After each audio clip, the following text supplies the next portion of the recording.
te descoloca un montón, porque aparte es como que de repente pareciera como que uno se quedara sin posibilidad de recibir información y de poder contactar con el exterior, estamos como en un stand-by, ¿no? Me da la sensación que nos deja, aparte a la espera, ¿no? O sea, que se restablezca, que parecieran como que no existen otros medios de comunicación, y, o sea, se rompe el lazo social directamente. Ajá, Como en una isla desierta casi. ajá, bien. Yo particularmente nunca miré el celular tantas veces como desde que me enteré que se había caído WhatsApp. Bien.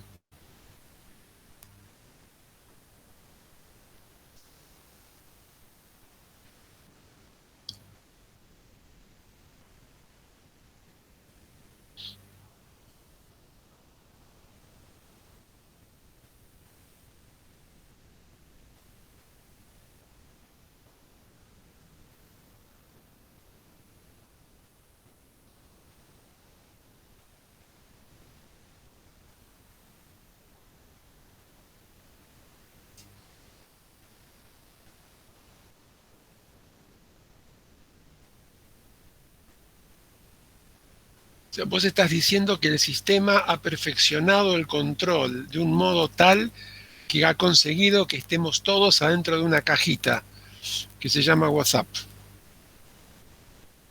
y que queremos estar allí adentro.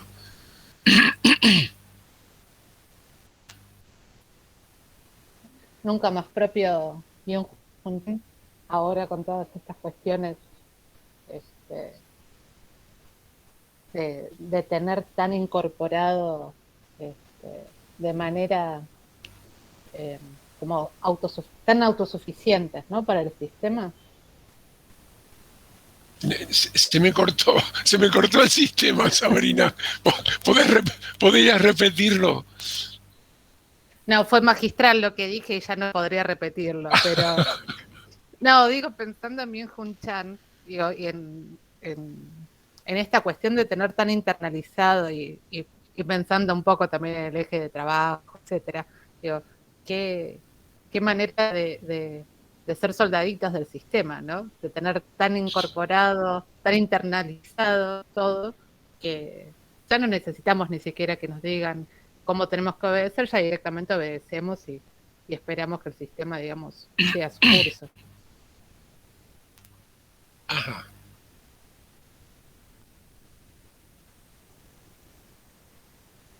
Y nos desesperamos y no podemos estar adentro, de donde quieren que estemos adentro. Ajá. Bien.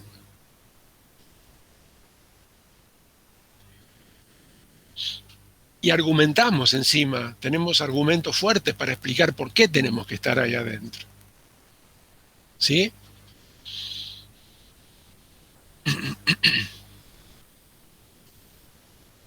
O sea, estamos rondando, estamos haciendo la introducción al tema de trabajo. Vamos por ahí, ¿no? A todos quienes han entrado ahora estamos hablando sobre la cuestión, vino bien para leer sin distraerse, desconectar de la mente del grupo. Bien, bien ahí. ¿Quién lo dijo? Desconectarse de la mente del grupo y dejar de mostrar un poco. Bien.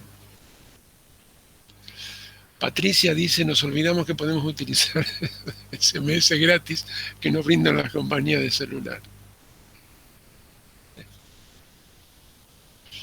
Y entendemos que no son gratis, entonces, ¿no? Que pagamos un precio por eso. Creemos que son gratis y estamos pagando un precio por eso. Bien. ¿Qué efecto les ha producido a ustedes, además de Florencia, Patricia? ¿Qué les pasó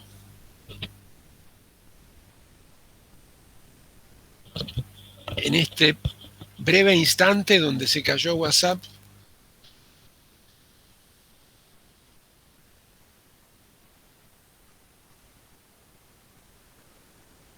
No me digan que solo Patricia y Florencia usan WhatsApp acá, ¿no? Y Sabrina y Alexis. ¿El resto?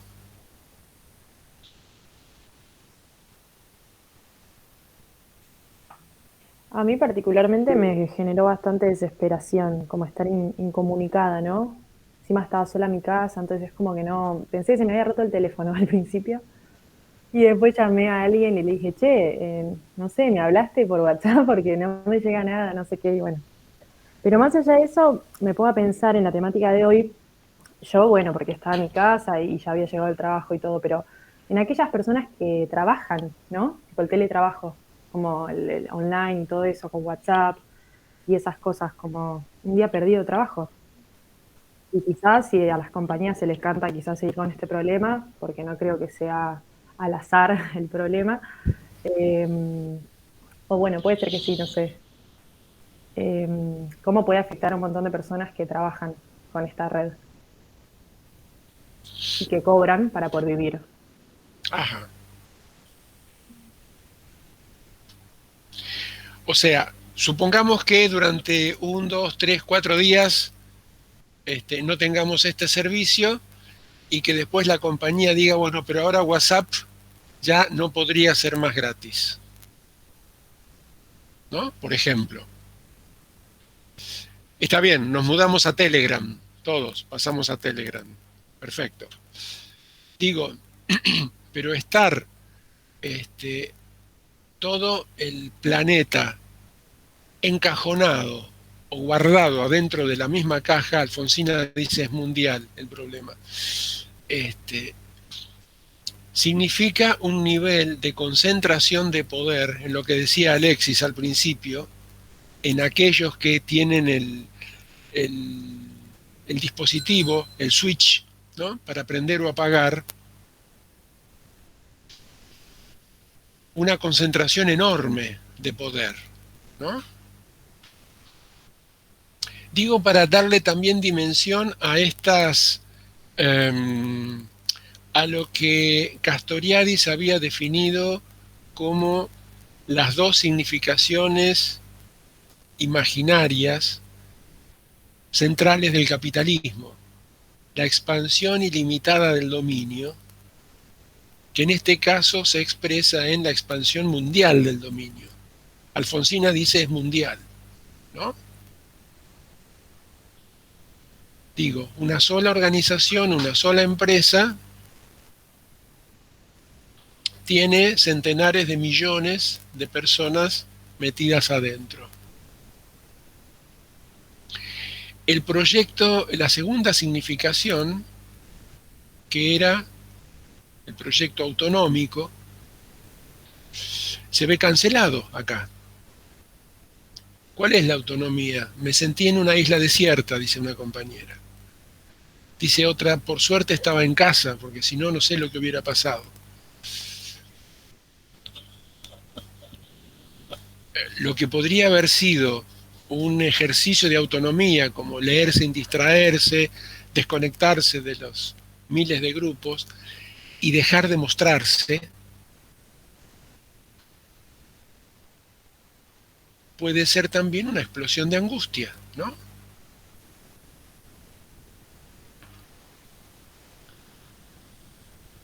Bien, vamos a comenzar entonces. ¿Han podido Profe, meterse? Sí, ¿quién? y no Juliana. olvidemos, yo, Juliana, no olvidemos el contexto, ¿no? Porque quizás podía llegar a ser algo, no sé, positivo y dejar un poco desconectarse, ¿no? De la tecnología. Pero hoy en día, por ejemplo, yo estaba en mi casa, todo, pero no podía dejar de pensar en, tengo que cursar. Y me agarraba como cierto malestar en pensar como, bueno, más allá de que WhatsApp se cayó, tampoco tenía internet, por ejemplo, yo. Y varias personas con las que pude hablar tampoco tenían. Entonces, quizás no solo era como la aplicación de WhatsApp, era como todo un conjunto que se generaba cierto malestar, ¿no? Ajá, sí, sí. Yo escribí algo que leí no sé de quién, así que no lo puedo citar lamentablemente, pero no es mía la idea. Teocnología, ¿no? Es como el nuevo, uno de los nuevos dioses que impera. No el más importante, No el más importante, porque el Dios más importante, el único Dios verdadero es el dinero. Pero está ahí nomás, ¿no? Está en el panteón de dioses. ¿Por qué la adoramos? ¿No? Porque nos sometemos casi acríticamente a ella. En el siglo pasado, estoy hablando de 1970, recién empezaban las computadoras y eran tremendas máquinas, con una pantalla ámbar, ¿no? Una pantalla negra donde había letras y números color ámbar, ¿no? Las primeras computadoras, las primeras pantallas. Un dirigente de la izquierda le escuché decir que los nazis, ni en la más sofisticada de las torturas, hubieran imaginado tener a una persona 8 o 10 horas por día sentada frente a una pantalla, ¿no? Y hoy nos parece lo más natural del mundo, salvo que se caiga, ¿no? Y no quiero pensar lo que ocurriría si se cae Internet, ¿no? Los servidores, si Mozilla o Firefox dejaran de funcionar por lo que fuese. Pero estamos sentados inmovilizados frente a pantallas con el nivel de subordinación que esto genera. Con un nivel de subordinación, yo diría casi de sometimiento, tan sutil que no lo registramos como tal, ¿no? Godemar, teníamos un texto de un francés que estudiaba las formas de disciplina ligadas al mundo del trabajo. No es el punto que íbamos a hablar hoy en el teórico, pero me parece que viene a cuento de esta posición nuestra frente a una pantalla. Hablaba de las formas de disciplina que se iban verificando sobre el mundo del trabajo. Recuerdan que hablamos al principio, no sé en qué mes fue, que hablamos de los paradigmas de prevención ligados al desarrollo epidemiológico, al primer momento, el momento de la revolución industrial, cuando había caído el feudalismo y los modos de relación social que se articulaban en el feudalismo, entre los señores feudales y los siervos de la gleba, atados a la tierra, que no se podían mover de la tierra, y que si cambiaban de dueño porque un señor feudal vencía al otro o le compraba una propiedad, le compraba la tierra con los siervos que la habitaban, los siervos y las siervas que la habitaban. Este sistema, esta relación, los siervos desaparecen en el momento en que cae el feudalismo y se gana libertad, ¿no? Las personas pueden desplazarse. Como en el campo no tenían salario, porque el pago era lo que recibían a cambio de trabajar las tierras del señor, era una pequeña parcela que la usaban para economía de subsistencia. Al desaparecer esto, dije, primera revolución industrial, se traslada a la gente a las ciudades porque las fábricas ofrecían salarios. Esto había trastocado la cuestión de la vida con un ritmo agrario que llevaban antes a la vida con un ritmo fabril, industrial. El trabajo que estaba limitado por las condiciones climáticas, mientras que en la fábrica eran 12 horas o 14 de jornadas diarias, donde el clima no tenía nada que ver con la interrupción del trabajo, bueno, y que había generado la aparición de trastornos y enfermedades que no existían antes. Esto en términos de la aparición de la medicina, el pensamiento, incluir la salud como una política de Estado. Pero además, gente que no estaba acostumbrada a ese ritmo de trabajo ni a esas condiciones de trabajo. Se le imponía la jornada laboral o la tarea que tenían que hacer a los palos. Los capataces eran equipos de matones que imponían por la violencia física el disciplinamiento cuando alguien díscolo se negaba a cumplir la tarea que se le había asignado. Con el taylorismo,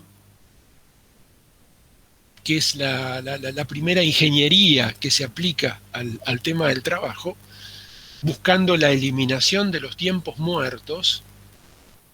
Antes, en el artesanado, una persona agarraba la tabla de madera, cortaba la forma de las tablas para hacer una mesa, ¿no?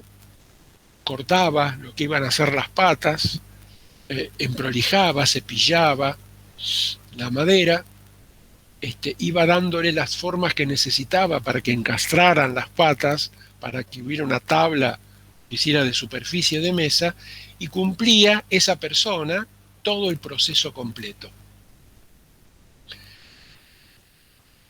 Con la cantidad de tiempos muertos que implicaba este trabajo, ¿no? El tema de la búsqueda de la madera, de hacer la tabla, de buscar la espigadora para poder encastrarla, cepillarlo. Lo que Taylor descubre es que si se asigna la especialización de tarea, se divide la tarea entre distintos tipos de trabajadores y se le asigna a cada uno una especificidad, los tiempos muertos desaparecen. Entonces, una persona era la encargada de cortar las tablas para las patas, otra era la encargada de cortar las tablas para la superficie, otra era la encargada de pulir o lijar o cepillar las mesas, otra era la encargada de hacer las espigas, otra era la encargada de armarlo. Con lo cual se avanzaba en la velocidad de fabricación, ¿no? Se conseguía extraer más utilidades de los trabajadores. Pero esto implicaba a la vez un disciplinamiento sutil. La persona ya no estaba libre trasladándose de un lugar a otro o cambiando de tareas, sino que tenía que incrementar el ritmo de producción para poder cubrir lo que se le estaba pidiendo. ¿Esto lo vieron en psicología del trabajo? Bien, díganme, si no estoy hablando disciplínenme ustedes, tienen que hacer esa tarea.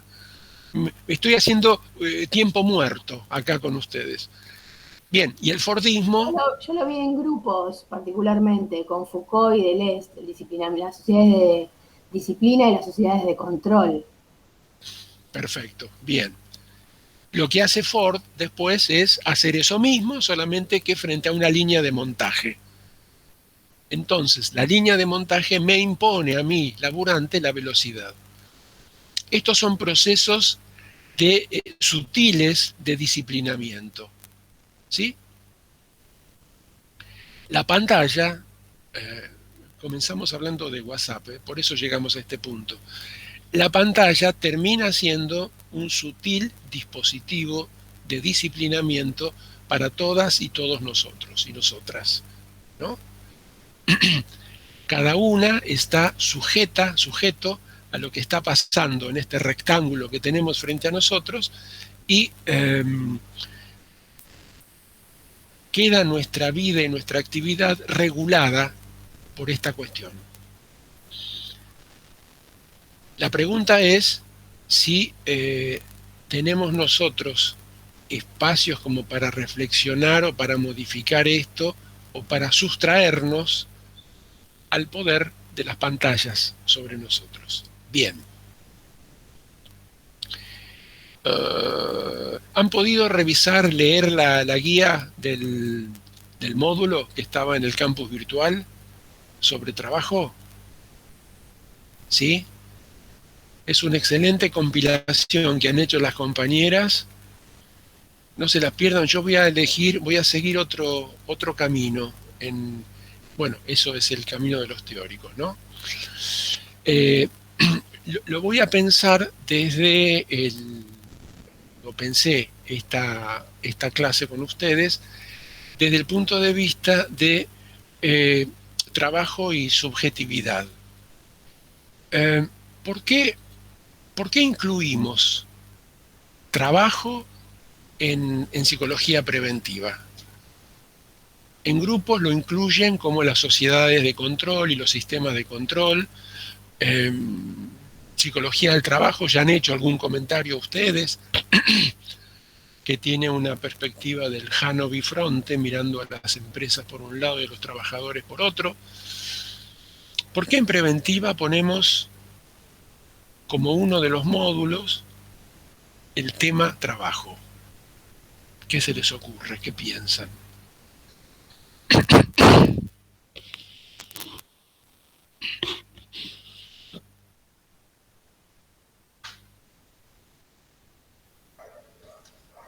Quizás por las consecuencias del trabajo alienante o el desgaste, los malestares que llevan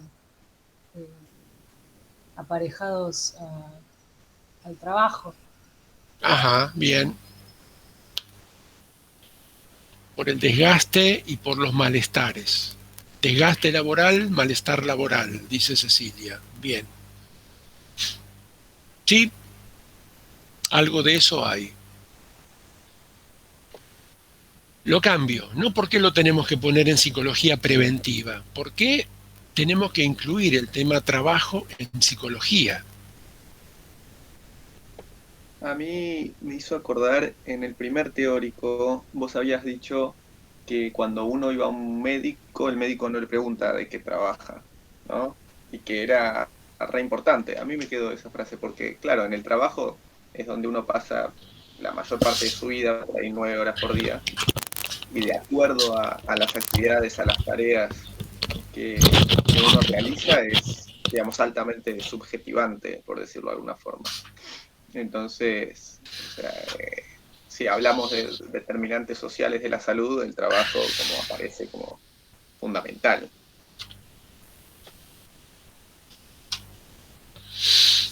Ajá, ¿por qué?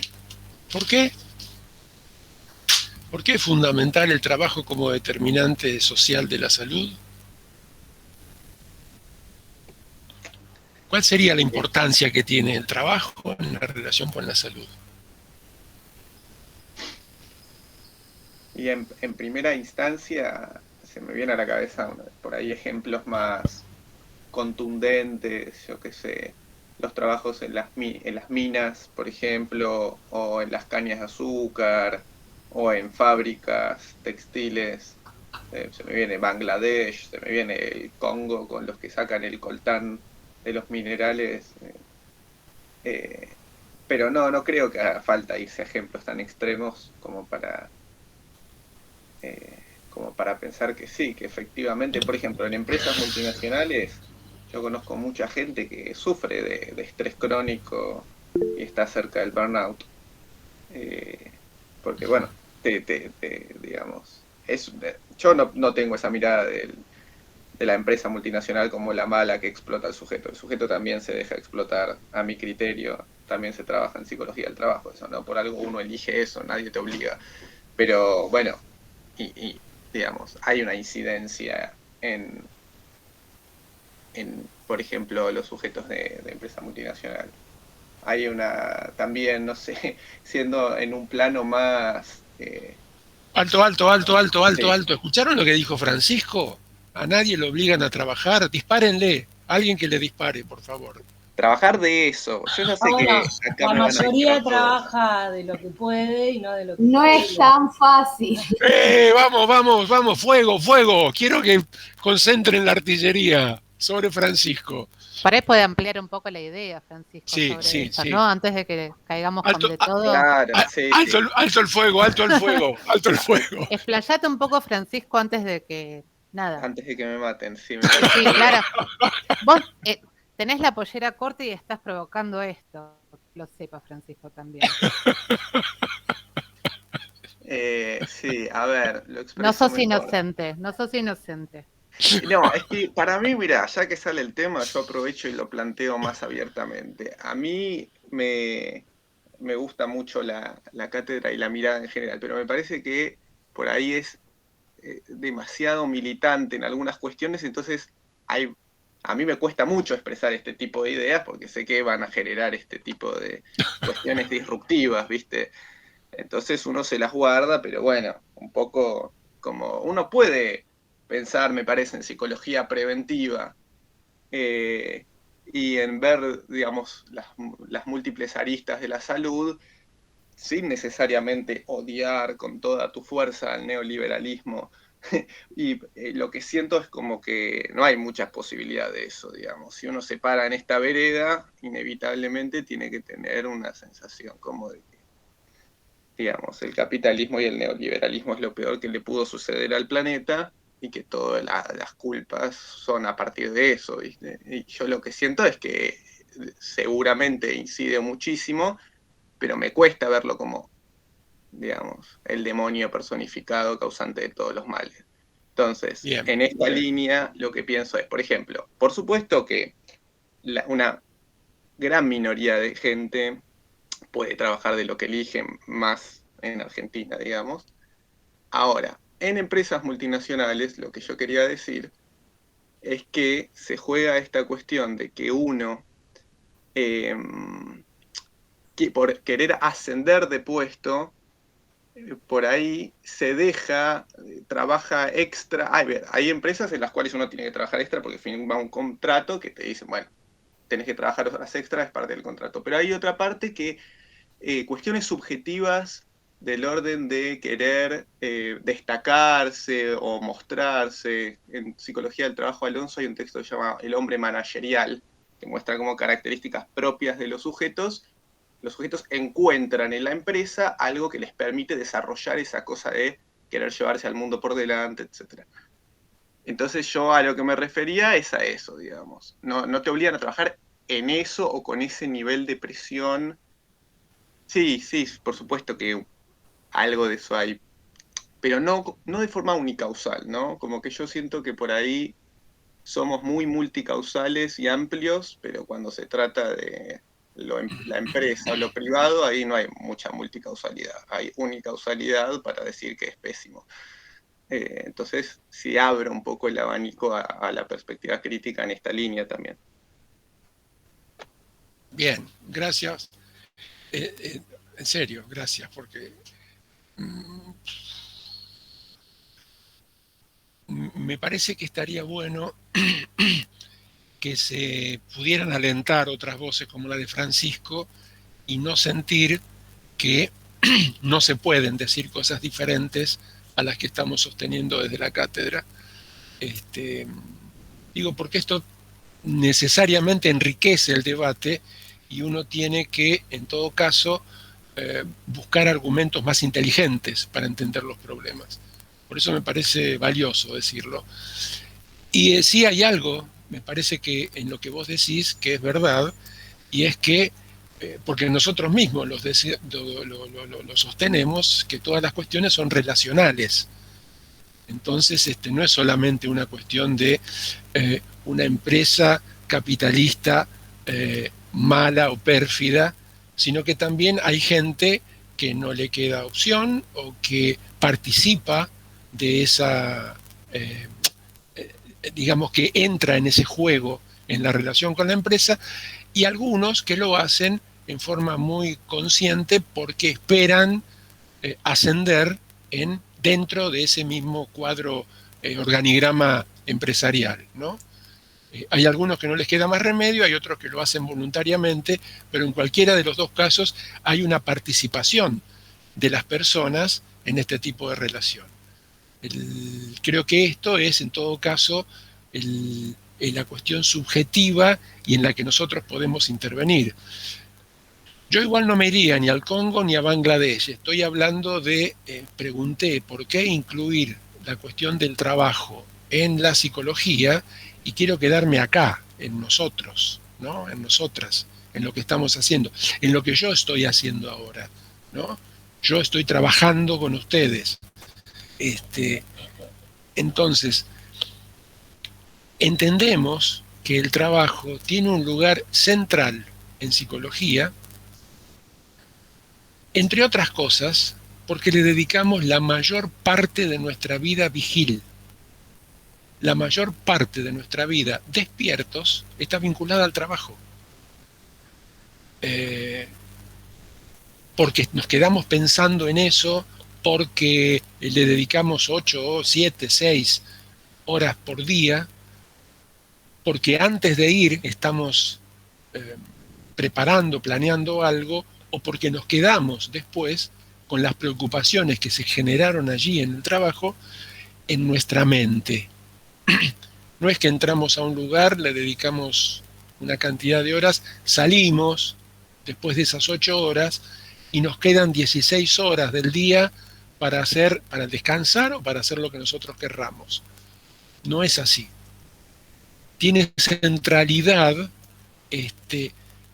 cualitativa, porque no es subjetiva el trabajo, como dijo recién, no sé si fue un compañero o una compañera, pero además tiene centralidad cuantitativa el trabajo, en la cantidad de horas y en la calidad de las horas que le dedicamos. Por eso es que nosotros consideramos que tiene que tener un lugar relevante dentro de la psicología. No solo le destinamos nuestro interés y nuestra energía psíquica, cumple un rol central en relación con el funcionamiento de la sociedad. Sin embargo, este vínculo, perdonen, pero por ahí tengo que darle entrada a alguien, el vínculo de psicología y trabajo no ocupa un lugar de importancia equivalente en las investigaciones científicas acerca de la relación con la subjetividad. Una actividad como el trabajo, que es soporte vital y existencial, que crea y recrea procesos de socialización, de individuación y de subjetivación, sin embargo es un problema relegado casi por completo en el campo de la investigación psicológica mayoritaria, digamos. Por eso es que nosotros le damos un lugar importante, porque es partícipe necesario en la construcción del sí mismo individual social. ¿Quién habla de la construcción de un sí mismo individual social?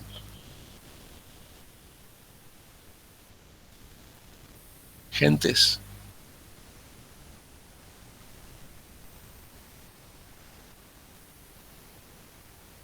¿Quién es? Castoriadis. Es pregunta de examen para aquellos que vayan al final, aquellos que tengan que rendir final, que va a ser presencial seguramente. Bueno, y el año que viene se viene la presencialidad para todas las cursadas, suponemos, ya.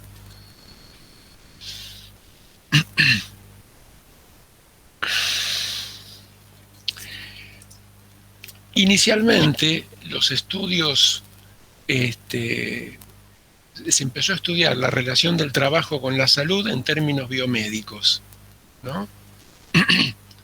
Yo me voy a centrar en la relación del trabajo con la subjetividad, con la salud desde el punto de vista de la salud mental.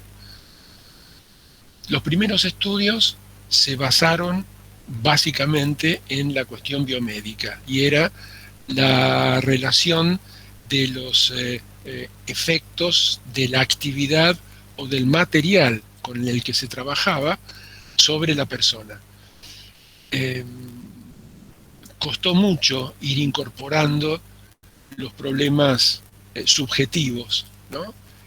Que primero se definieron como el estrés, el agotamiento, la frustración, o el desgaste, o el malestar, como decía una compañera. Algunas condiciones fácticas de las tareas, esto es el peso químico o físico que tenía la tarea que se realizaba, el trabajo de las minas, digamos, o de los trabajos de esfuerzo que decía recién el compañero, eran considerados como factores causales que conducían a una sobrecarga emocional. En un intento de explicación, aparecían o la enfermedad, o la muerte, o la angustia, o la incertidumbre como el resultado final del daño sufrido. Las investigaciones avanzaron sobre todo profundizando las cuestiones relacionales. No es posible analizar un hecho aislado. Tal situación de trabajo produce tal cuestión, que con el modelo positivista de abordaje de un problema, ¿no? Sino que se le fue dando prioridad a las relaciones que se establecen entre los sistemas y el contexto donde tiene lugar esa relación.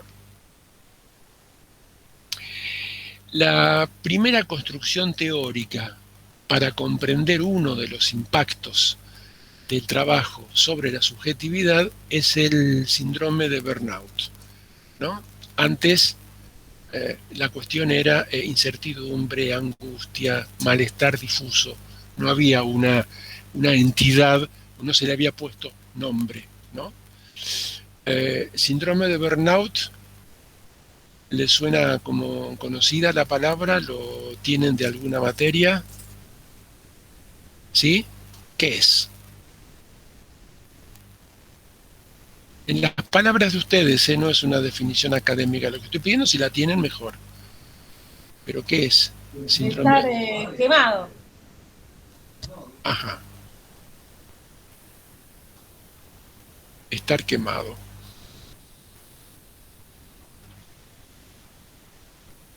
El síndrome de burnout aparece como consecuencia de altos niveles de tensión en el trabajo, o de frustración personal, o inadecuadas actitudes de enfrentamiento a las situaciones conflictivas.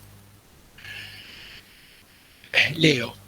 Fue utilizado por primera vez por Freudenberger en 1974 para referirse a las afectaciones psicológicas presentadas por trabajadores en servicios sociales. Cansancio, sentimientos de frustración o desrealización, o deseos de abandonar la carrera profesional, entre otros. Él toma el término nace entre los usuarios de drogas inyectables con quienes él trabajaba. Y burnout era una descripción descarnada del estado de agotamiento al que llegaban por la intensidad de sus consumos. Es decir, aquellos UDIs, usuarios de drogas inyectables, cuando no daban más decían que estaban quemados. Freudenberg lo toma de allí, pero es Maslach, Christine Maslach, quien lo introduce en el mundo académico y la emplea para referirse a una situación que ella veía cada vez más frecuente entre trabajadores de servicios sociales y otras profesiones en las cuales hay estrecha relación entre personas. Se definía ella de esta manera, que después de un tiempo, ¿no?, prolongado de meses o de años de estar en este tipo de trabajo, terminaban con síntomas diversos y sin ánimo de continuar en esas áreas, es decir, desgastados. Ella propone un cuestionario que permite medir ese desgaste y lo categoriza de la siguiente manera: cansancio emocional, despersonalización y abandono de la realización personal.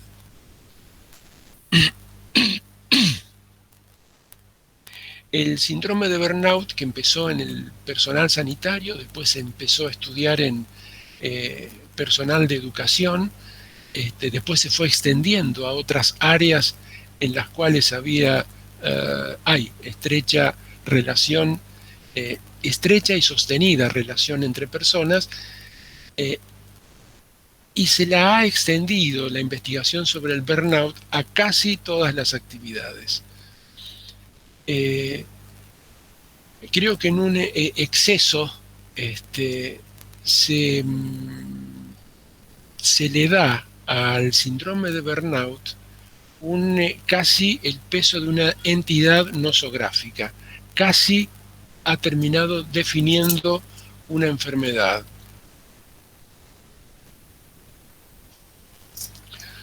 Cuando en realidad es una encuesta. ¿La conocen la encuesta ustedes? Son 21 puntos en los cuales se puntúa de 1 a 5 distintos tipos de actividades. Las personas con las que trabajo no valoran lo que yo hago. Siempre, algunas veces, siempre, bueno, digamos, gradúan de nunca a siempre, ¿no? En 5 instancias. Y es una encuesta,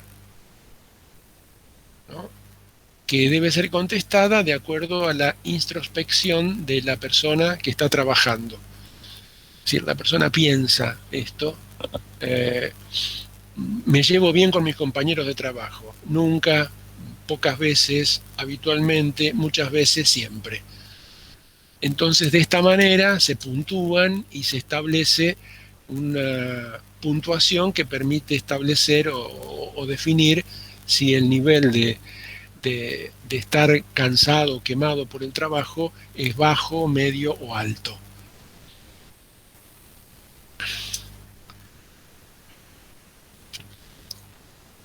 En la mayoría de las investigaciones que se han hecho, el síndrome de burnout termina equiparado con desgaste o con malestar o con estrés. De tal modo que queda identificado casi como el único modo, la única forma de registrar el impacto del trabajo en la subjetividad es burnout. Y esto me parece que cuando algo se masifica de esta manera, pierde el sentido original, que era tratar de identificar un punto del desgaste laboral, ¿sí? En el equipo de investigación de la cátedra que dirige Graciela Zaldúa, se empezó hace años a trabajar con a estudiar el síndrome de burnout en personal de hospitales públicos de la ciudad y del Gran Buenos Aires, y en sectores claves, ¿no? En guardia, en cardiología, y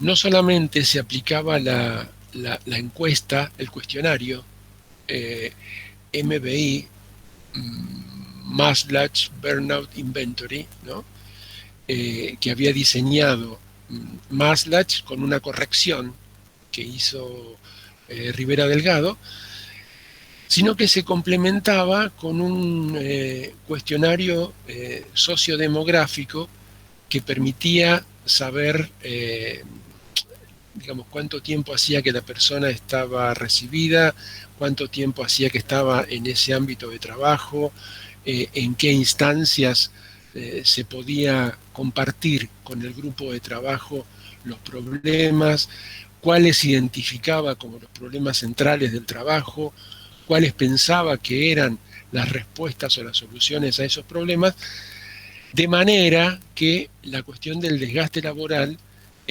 tiene una posibilidad de ser encuadrado en el marco general de la relación laboral y en el marco grupal de la relación laboral. Porque el cuestionario de Maslach se aplica en forma individual. Entonces no refiere a la conformación grupal o a las relaciones que se establecen en ese equipo de trabajo. Además del cuestionario sociodemográfico y del de burnout, se hacían grupos con las personas trabajadoras a las que se le habían aplicado estas encuestas para reflexionar sobre los resultados, poner en común lo que se había encontrado y disparar en el intercambio grupal nuevas reflexiones acerca de la relación entre estas personas y el trabajo.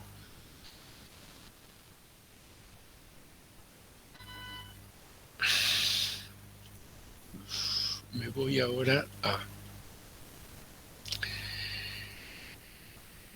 voy a puntuar cuáles son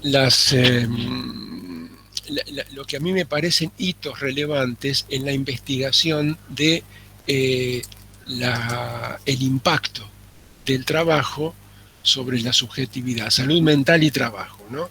La cuestión es quienes trabajan, cómo conceptualizan su experiencia y cuáles han sido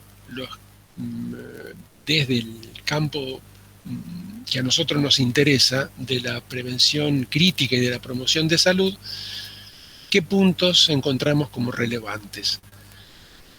En la década del 50, Michael Balint, en Gran Bretaña, desarrolla un sistema de trabajo con profesionales médicos, con profesionales de la medicina. Los grupos Balint que se han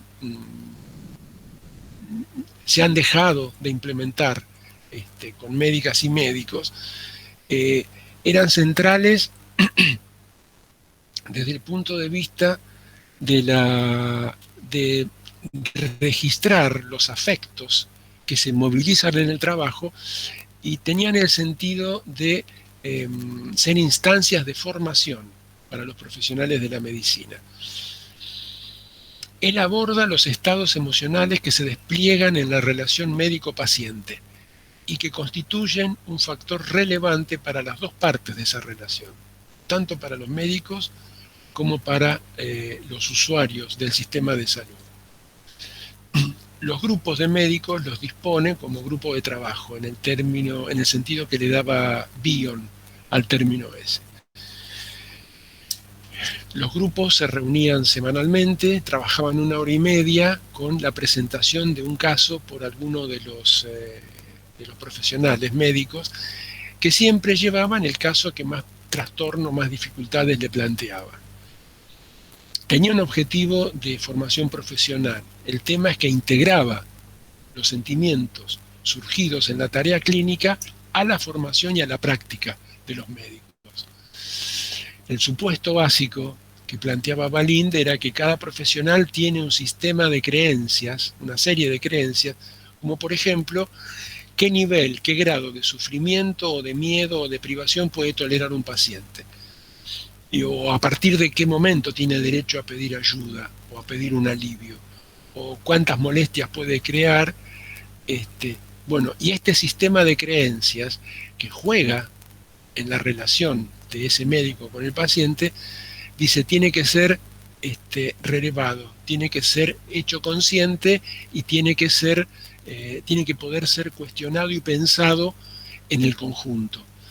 De esta manera hay una posibilidad de trabajar la dimensión subjetiva desde lo que la propia historia de los profesionales trae y de cómo esto se juega en la relación laboral. ¿Sí? Yo creo que esto es modeliza, me parece, algo que nosotros lo podemos usar en muchas situaciones. Por ejemplo, si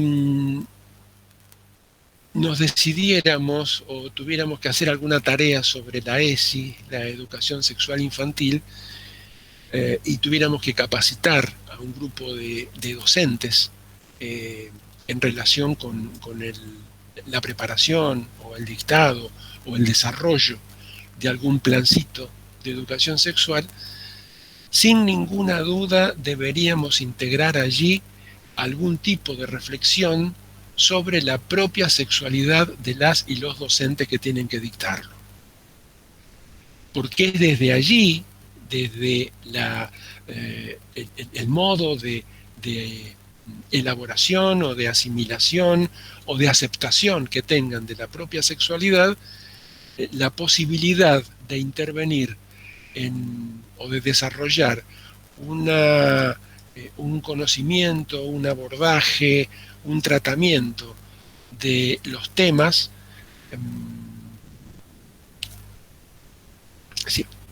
desarrollar estos temas inevitablemente va a movilizar aspectos o inhibiciones de cada uno de los docentes.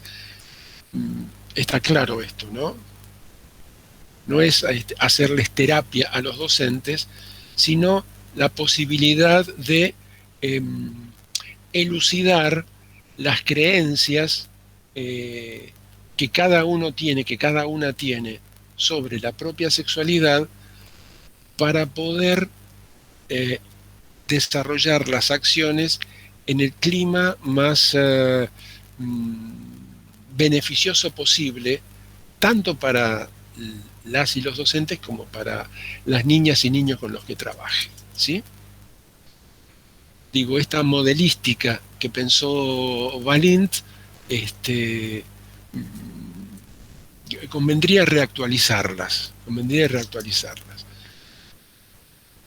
No solo para el tema de la ESI. Yo creo que es necesario que las propias personas que trabajan en el sistema de salud puedan hacer este abordaje de sus propias creencias por la intensidad de la relación que se juega allí donde se está atendiendo la enfermedad, el sufrimiento y la muerte, ¿no? Hoy el sistema, la gestión, como se dice, la gestión de los centros sanitarios no le concede a las personas que trabajan tiempo para reflexionar sobre esto. Y hay una tensión entre la gestión y los trabajos de cuidado, ¿no? Y el cuidado. La gestión considera que si hacemos este tipo de reuniones, si hacemos grupos de reflexión con los profesionales, estamos perdiendo el tiempo. Con lo cual, conseguir la autorización, el aval de una institución para que las personas que trabajan puedan dedicarle un tiempo a la reflexión sobre los afectos que se movilizan en el trabajo, formaría parte también de una reivindicación gremial, formaría parte también de una disputa, formaría parte también de una reivindicación que habría que obtener, que conseguir, junto con un aumento de sueldo, junto con la mejora de las condiciones de trabajo, digo, en esta tensión entre las fuerzas del trabajo y las fuerzas del capital, que no son armoniosas, sino que son terrenos de disputa, pero va a ser, si nosotros asumimos que esto es central para el bienestar y la salud mental de las personas, también nosotros tenemos que jugar una participación allí. Balint, dije, mediados del siglo XX. Década del 70, en Italia, en relación con las movilizaciones sindicales, surge lo que se denomina movimiento obrero italiano. Modelo obrero italiano. Odone es el que lo conceptualiza. Y el tema, el lema del MOI, del modelo obrero italiano, es no delegar la salud. Este modelo presenta una propuesta para el abordaje de la salud en donde la participación es una condición necesaria y fundamental.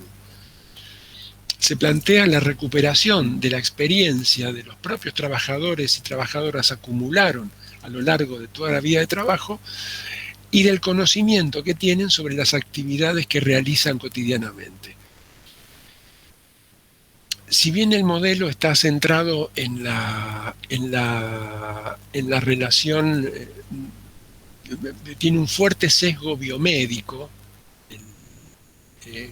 no hay demasiadas consideraciones a la subjetividad, lo que nos parece relevante, y por eso lo incorporamos, es la necesariedad que plantea de la participación de las personas que trabajan. dicen, son ellos quienes conocen las minucias, los detalles de la actividad, y son ellos quienes tienen que plantear cuáles son las dificultades que allí aparecen. Tiene 4 principios básicos. El fundamental es no delegar la salud. Que esto es que de una manera responsable los trabajadores se apropien de la salud. Sean ellos los que se encarguen, por lo menos de plantear cuáles son los problemas que aparecen en la salud por el desarrollo de las tareas. Ese es el primero. El segundo es la conformación de un grupo homogéneo, es decir, un colectivo que comparte las mismas condiciones de trabajo. Y la validación consensual, que es una deliberación por parte del colectivo destinada a identificar los problemas y a formular cuáles serían las soluciones desde el punto de vista de ese colectivo. ¿Qué es lo que nos parece valioso de este modelo? Es que se recupera el saber que acumularon los trabajadores a lo largo de su experiencia. Es una experiencia encarnada, no es una reflexión teórica. El grupo permite que haya una conceptualización sobre aquello que en la propia experiencia están realizando. No es solamente lo que les pasa a ellos, sino que empiezan a pensar qué se puede hacer sobre lo que les pasa.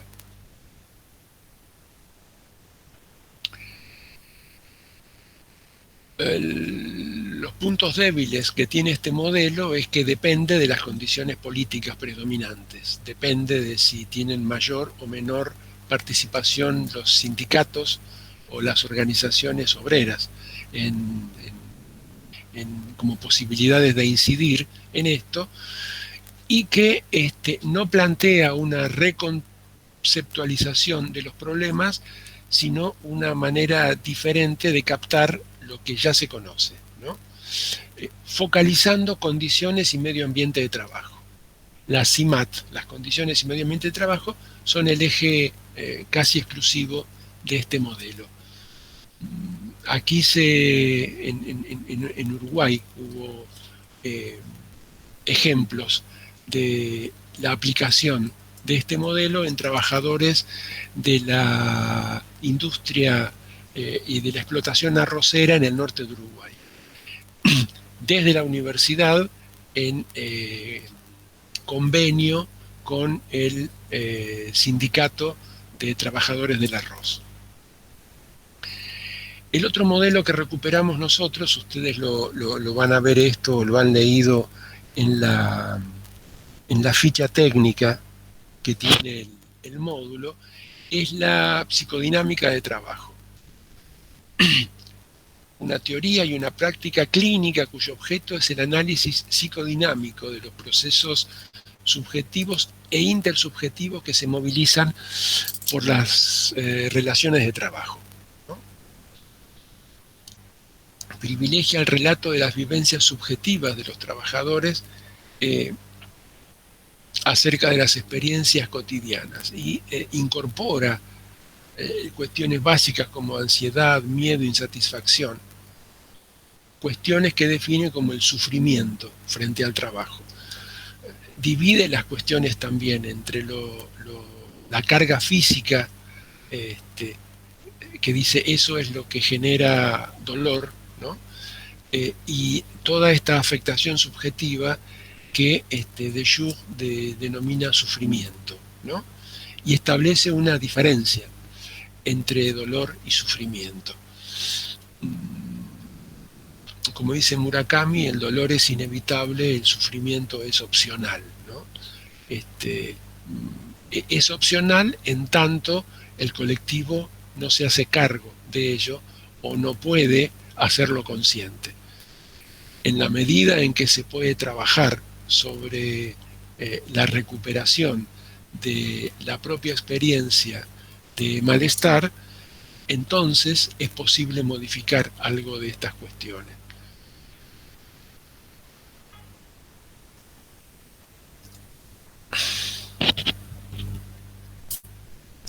¿Ustedes vieron a de Jure en psicología del trabajo y en salud pública?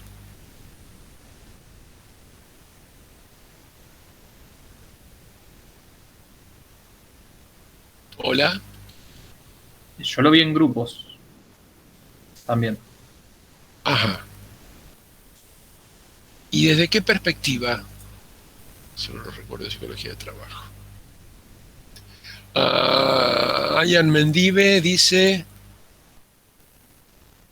es Michelle, sí, Michael Balint, sí. Bien. Masoquistas. Balint. Bien.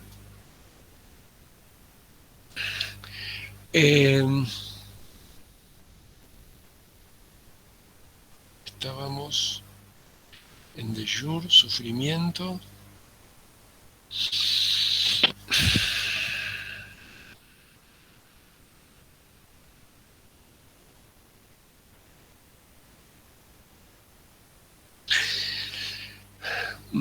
Esto lo ven, está en la ficha técnica del inicio, donde habla de Jure de la confrontación que para la persona que trabaja significa no solo el enfrentamiento con la materialidad del trabajo que tiene que desarrollar, sino también con las pulsiones o con el mundo interno que se pone en juego en el trabajo, ¿no?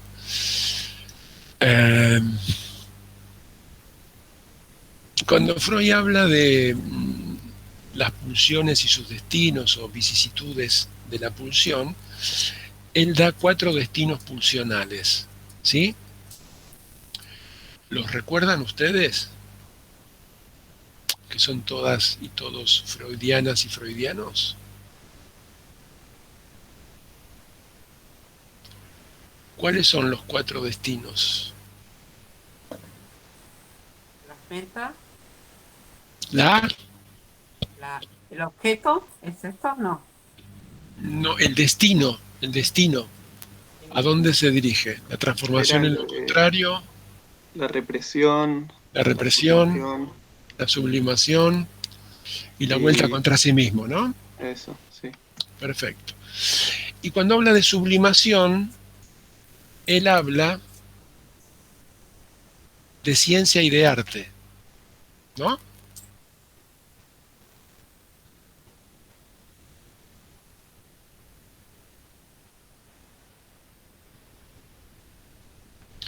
¿Incluirían ustedes al trabajo como actividad sublimatoria?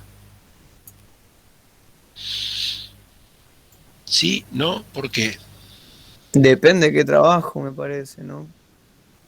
Hay trabajos donde el sujeto por ahí se puede poner más en juego, desde por ahí su parte más del deseo quizás, y eso sería sublimatorio, digamos, y trabajos que son sumamente alienantes, donde nada, el sujeto se pone ahí en juego, digamos. O bueno, no se pone en juego de la perspectiva de un deseo, por ahí, no sé. Me suena que iría por ahí. Hay trabajos que son más o menos alienantes, ¿no, Facundo? Digo, claro, sí. No, claro, digo, para poder distinguir esto, porque si no parece que hay trabajos que son alienantes y trabajos que no. Claro, no. Me parece que, si también para contestarle a Francisco algo que había dicho, ¿es posible tener un trabajo no alienado en una sociedad donde el único objetivo que se plantea es el lucro? ¿No? Donde las relaciones económicas son centrales, cuando no exclusivas, centrales en las actividades laborales de todas las personas. Estábamos en esto. ¿Se puede incluir el trabajo entre las actividades sublimatorias? Animaos, animaos.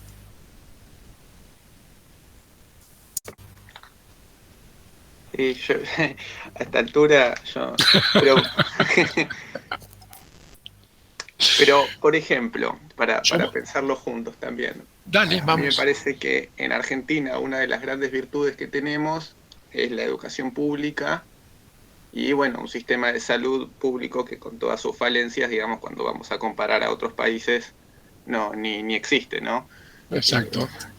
Entonces, por ejemplo, vos, ¿cómo percibís lo alienante en la docencia universitaria? Por ejemplo, porque ahí no hay lucro de por medio, digamos. Ya sé sobre la precarización. Yo soy ayudante ad honorem, hace bastante tiempo no cobro un peso. Y lo hago porque me gusta y lo disfruto. Y ahí no hay alienación, no hay plata de por medio, hay vocación, hay ganas de... Me gusta la educación pública, ¿no? Digo para no pensar como un todo, sino sí, yo diría que en general es bastante alienante, pero no hay una totalidad, digamos, ¿no? No sé cómo lo percibís. Sí. A ver, por supuesto que uno encuentra una gratificación pulsional y que depende de muchas cuestiones, que uno pueda realizar una actividad que le dé satisfacción, ¿no? Ahí hay una medida en donde uno podría decir, bueno, algo del deseo se juega en esto. Si hay algo donde yo me gratifico o me satisface la actividad que estoy haciendo, este trabajo tiene algún vínculo con mi deseo, ¿sí? Hay un artículo que escribió en una revista sobre el pensamiento universitario, se me fue el autor, ya va a venir, donde él plantea el sistema productivista que tiene la academia en el mundo, no en Argentina. Es decir, la cantidad de papers que hay que publicar para poder estar en la carrera académica, la cantidad de cursos que es necesario cursar para poder aspirar a distintos cargos. Un tipo de exigencia que no está ligado a la cuestión del deseo, sino que está ligado a un requerimiento de la maquinaria académica para que una persona pueda sentir o pueda concretar un puesto de relevancia allí adentro. No estoy hablando de la docencia donde uno puede ser un ayudante ad honorem si quisiera toda la vida, ¿no? Pero si querés formar parte de la academia, te tenés que ajustar a normas que no son la libre voluntad o seguir el deseo. Tenés que presentar informes regularmente, tenés que ir a tantos congresos, tenés que haber publicado en tantos lugares y en tantas publicaciones que tengan index, ¿no? Acreditar un saber, un capital educativo como se ve con Bourdieu en institucional. Exactamente.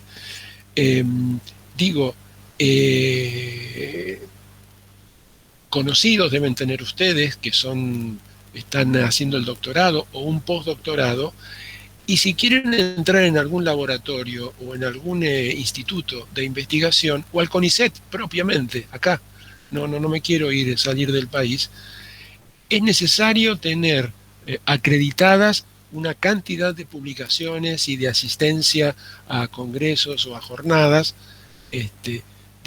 También se le impone un ritmo de producción a una actividad que podría ser de desarrollo del libre pensamiento o de la ciencia. Difícilmente haya algo que escape a esto. Y si alguien escribe y quiere vivir de lo que escribe, necesita encontrar un canal editorial que haga esa publicación o una distribución en librerías que le permita tener un mínimo ingreso de eso. Mínimo ingreso, salvo que uno sea un escritor del carajo y que produzca algún bestseller, el, el precio del libro se reparte entre la imprenta, la editorial y la librería, básicamente. Al autor le llega un porcentaje mínimo, entre el 10 y el 15% del valor del libro, en el mejor de los casos, ¿no? Por supuesto que si te encanta la música o la pintura o la docencia, lo podés hacer. Pero el sistema tiene reglas de funcionamiento que imponen que una persona las cumpla, y que la mayoría, si no todas de ellas, tienen una carga de alienación tremendas, ¿sí? Valoro que, bueno, vos, Francisco, y todos los que empezamos, hoy mismo estoy haciendo una tarea de extensión y coordinando un proyecto de desarrollo estratégico de la Universidad de Buenos Aires que no tienen designación ni tienen renta. Digo, yo cobro por esto que estoy haciendo aquí con ustedes, pero las tareas de extensión no son pagas. Me encanta hacerlas, me parece que sirven para poner a prueba algunos conocimientos, que podemos extraer conocimientos, porque, digamos, hacemos un trabajo de reflexión al respecto. Podemos pensar también eso, como que Leale está alienado en este sentido, ¿sí?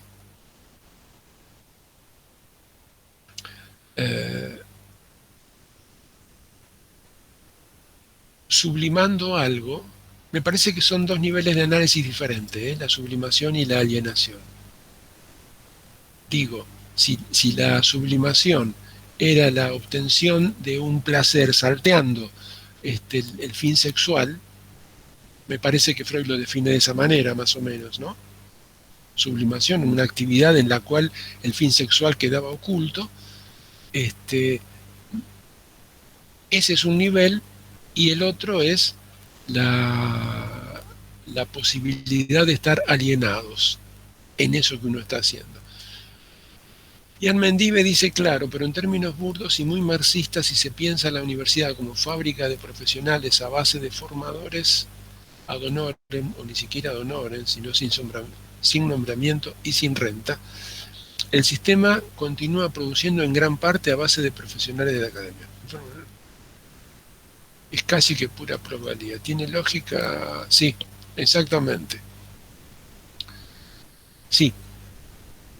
El hecho de que el prestigio que tiene la Universidad de Buenos Aires haga que uno se siente gratificado por formar parte de la misma, también es un modo de explotación, en tanto hay un trabajo no reconocido como tal, no valorado como tal, ¿sí? Que uno lo puede hacer y sentirse gratificado por eso. Pero no podemos desconocer que una parte importante del trabajo es el reconocimiento que la sociedad nos da por lo que estamos haciendo. Y ese reconocimiento social también está mediado en salario, ¿sí? Trabajadoras y trabajadores que sienten que su trabajo no es remunerado en forma conveniente, no sienten que hay un reconocimiento de la tarea. Y eso termina también influyendo en generar burnout, ¿no? El hecho de sentir que uno está trabajando y no se reconoce aquello que uno hace. Francisco puede tener el reconocimiento de los estudiantes y las estudiantes, lo cual es una parte de ese reconocimiento valiosísimo, valiosísimo. Que la relación docente-estudiante sea de ida y vuelta y haya allí una valoración de lo que se está haciendo, sin duda tiene peso en que uno se sienta gratificado. Pero hay otra parte que es, ¿la institución te reconoce lo que estás haciendo? Y no, eso en algún momento uno dice, bueno, basta, ¿no? Yo dije, uno puede ser docente ad honorem toda la vida y no es así, ¿no? Uno tiene la expectativa de que en algún momento, vía concurso o porque se abra alguna instancia, pueda pasar a tener un puesto de reconocimiento. Vuelvo con la pregunta. El trabajo, ¿lo podemos incluir? Y no me estoy refiriendo al trabajo académico, al trabajo científico, sino el trabajo.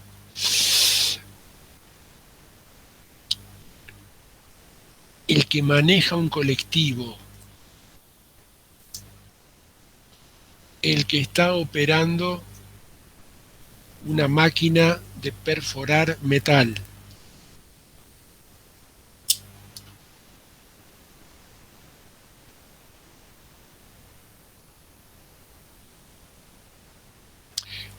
el carpintero que tiene que cepillar las tablas,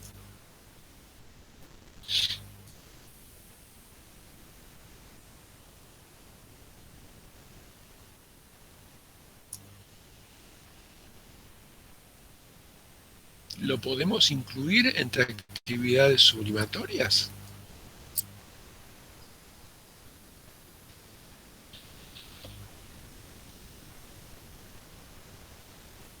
¿Qué pensáis?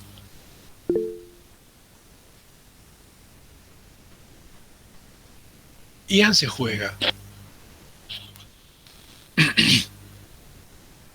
y pone una apuesta altísima, dice totalmente. ¿Con qué argumentos, Ian?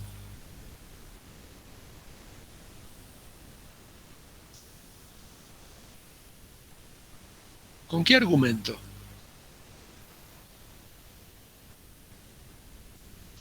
Defender tu apuesta teórica, a ver.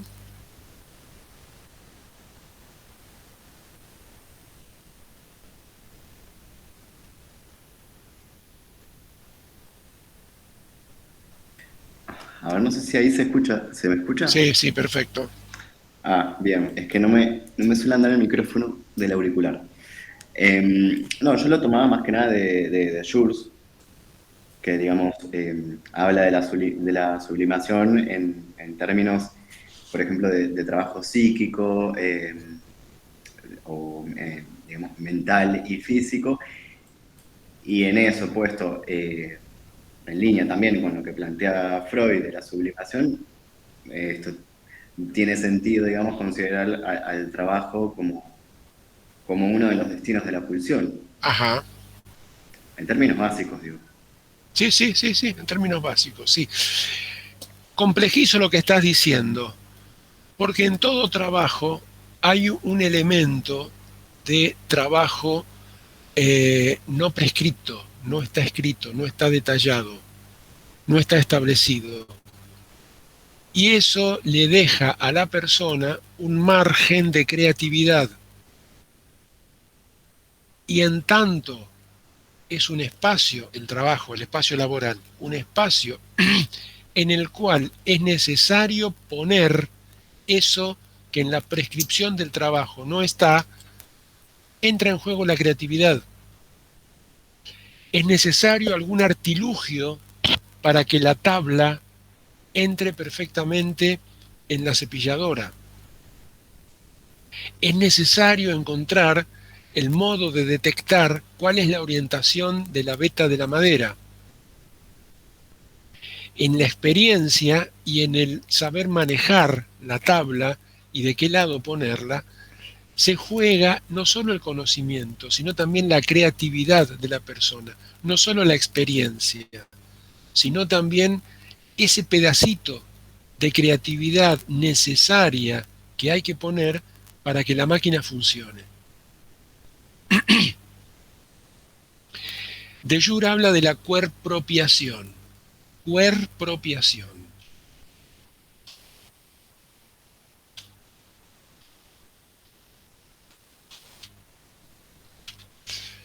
Es un neologismo que él inventa, que es la apropiación a través del cuerpo de la tarea, de la actividad, del movimiento necesario para que el trabajo se desarrolle bien. Y esto es hacer pasar por el cuerpo la tarea requerida, el movimiento requerido para que esa tarea se verifique. ¿Sí? Este es el punto por el cual nosotros decimos cualquier actividad laboral deja siempre un margen abierto, un margen no cerrado, un margen que debe ser completado por la creatividad personal de la persona que lo está desarrollando. Y en este punto, en donde se despliegue la inteligencia, la creatividad, el talento, la posibilidad de que el talento de la persona resuelva un obstáculo que apareció en el trabajo, es donde se juega el destino sublimatorio del trabajo. Es donde se juega, no, donde se expresa, donde aparece el trabajo como destino de la pulsión.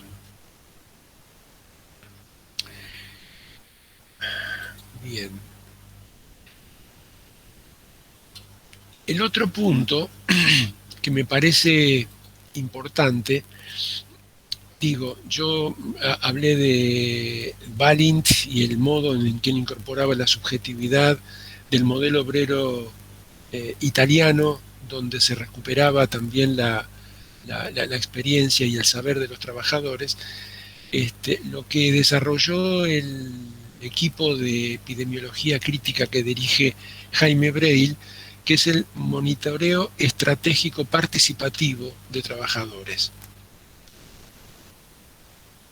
que es una complejización del modelo obrero italiano, donde entra en juego la participación y también las referencias subjetivas y las cuestiones relacionales en términos de organización de los trabajadores y de posibilidad de disputar y confrontar con quienes son los encargados de la tarea o con la patronal, de cuáles son los requerimientos necesarios para que las condiciones de trabajo sean saludables. ¿Sí? Monitoreo estratégico participativo porque incluye las diferencias, las relaciones de poder y dominación que aparecen dentro de ese ámbito laboral y los modos de negociación y de reclamo posibles para modificar a favor de la fuerza de trabajo estas condiciones.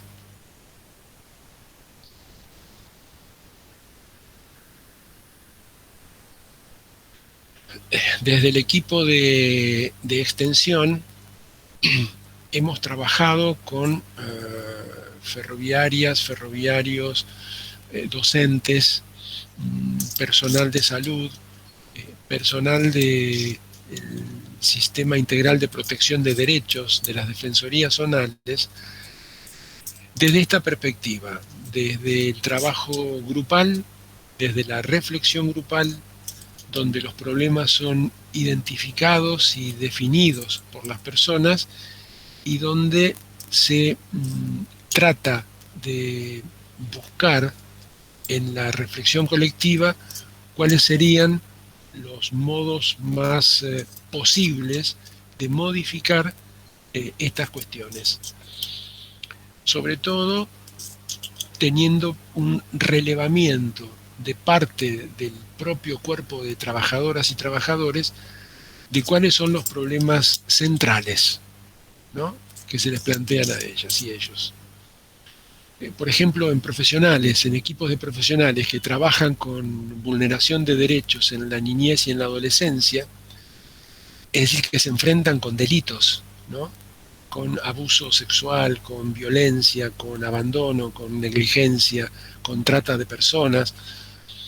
Creíamos que el tipo de problemas que se afrontaba allí era lo que más pesaba en el malestar de las trabajadoras y los trabajadores. Y nos encontramos con que lo que más pesaba era la cantidad abrumadora de casos que tenían que atender, que obligaba a que no le pudieran dedicar el tiempo suficiente a cada uno, por más terrible que fuese lo que tenían que atender. Entonces tener que hacer una selección, decir, bueno, no lo atendemos, lo dejamos para después, no, y tener que encontrar solamente tiempo para trabajar los casos extremos, eso era lo que más incidía en el malestar de las trabajadoras y los trabajadores, ¿no? Quiero decir, desde una mirada de moral, en algún sentido, que nos parecía que la índole, la cualidad de los casos era lo que más les afectaba, descubrimos que no, que era la cantidad de trabajo, porque implicaba que no le podían dar todo el tratamiento que necesitaban estas niñas, niños o adolescentes usuarios, por ejemplo, ¿no? Digo, desde la propia indagación y desde la reflexión grupal. ¿Alguna pregunta, compañeras, compañeros? ¿Algún comentario?